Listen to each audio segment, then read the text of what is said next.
May 28, 29 നാളെയും മറ്റന്നാളും OTT റിലീസാവുന്ന 5 ചിത്രങ്ങൾ ഏതൊക്കെയാണെന്ന് നോക്കാം. ഒന്നാമത് ധനുഷ് നായകനായി എത്തിയ കര എന്ന ചിത്രമാണ്. ചിത്രം മെയ് 28 നാളെ നെറ്റ്ഫ്ലിക്സ് വഴി OTT റിലീസ് ചെയ്യുന്നതായിരിക്കും.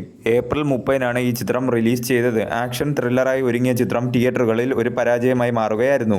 രണ്ടാമത്തേത് ഒരു മലയാള ചിത്രമാണ്. സ്പാ എന്നാണ് ചിത്രത്തിന് പേര്. എബ്രിഡ് ഷൈൻ സംവിധാനം ചെയ്ത ചിത്രം നാളെ മനോരമ മാക്സിലൂടെ OTT റിലീസ് ചെയ്യുന്നതായിരിക്കും. കോമഡി റൊമാൻറ്റിക് ജോണറിൽ ഒരുങ്ങിയ ചിത്രം ഫെബ്രുവരി 13-നാണ് റിലീസ് ചെയ്തത്. മൂന്നാമത്തേത് മാത്യു തോമസ് നായകനായി എത്തിയ സുഖമാണോ സുഖമാണോ എന്ന ചിത്രമാണ്. ചിത്രം മെയ് 29 ആമസോൺ പ്രൈമിലൂടെ OTT റിലീസ് ചെയ്യുന്നതായിരിക്കും. റൊമാൻറ്റിക് കോമഡി ജോണറിൽ ഒരുങ്ങിയ ചിത്രം ഫെബ്രുവരി 13-നാണ് തിയേറ്ററുകളിലേക്ക് എത്തിയത്. അടുത്തത് ഒരു മലയാള ചിത്രമാണ്. ഫേസസ് എന്നാണ് ചിത്രത്തിന് പേര്. ചിത്രം മെയ് 29-ന് സൺ നെക്സ്റ്റിലൂടെ OTT റിലീസ് ചെയ്യുന്നതായിരിക്കും. അടുത്തത് ഒരു തമിഴ് ചിത്രമാണ്. ലെജൻഡ് ശരവണ നായകനായി എത്തിയ ലീഡർ എന്ന ചിത്രം മെയ് 29-ന് ആമസോൺ പ്രൈമിലൂടെ OTT റിലീസ് ചെയ്യുന്നതായിരിക്കും.